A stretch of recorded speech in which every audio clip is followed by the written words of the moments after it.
ಈಗ ಇದನ್ನೇ ನಾನು ಮಾತನಾಡಿದ್ದು.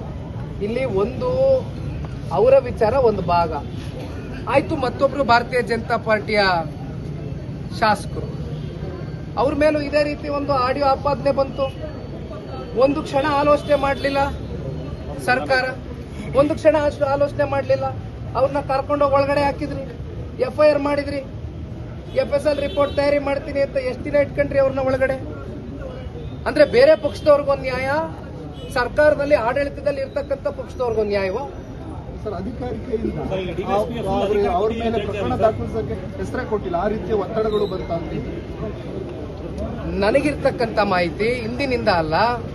ಯಾವಾಗ ಈ ಕಾಂಗ್ರೆಸ್ ಪಕ್ಷದ ಶಾಸಕರು ಆಯ್ಕೆಯಾದಂಥ ಸಂದರ್ಭದಲ್ಲಿ, ಅವರ ಕಾಲಘಟ್ಟದಲ್ಲಿ, ಅವರ ಕಾಲ ಅವಧಿನಲ್ಲಿ ಇದು ಹೊಸದೇನಲ್ಲ. ಭದ್ರಾವತಿಗೆ ಯಾರಾದರೂ ನಿಷ್ಠಾವಂತ ಅಧಿಕಾರಿ ಬಂದು ಕೆಲಸ ಮಾಡಬೇಕು ಅಂತಕ್ಕಂಥದ್ದಾದ್ರೆ ಕೈ ಜೋಡಿಸಿ ಮನವಿ ಮಾಡ್ತೀನಿ, ನಮ್ಮನ್ನು ಮಾತ್ರ ಭದ್ರಾವತಿಗೆ ಮಾತ್ರ ಅಪಾಯಿಂಟ್ ಮಾಡಬೇಡ್ರಿ ಅಂತಕ್ಕಂಥ ಪರಿಸ್ಥಿತಿ ಇವತ್ತು ವಾತಾವರಣ ಸೃಷ್ಟಿ ಮಾಡಿದೆ. ಇದು ಈ ಪರಿಸ್ಥಿತಿ.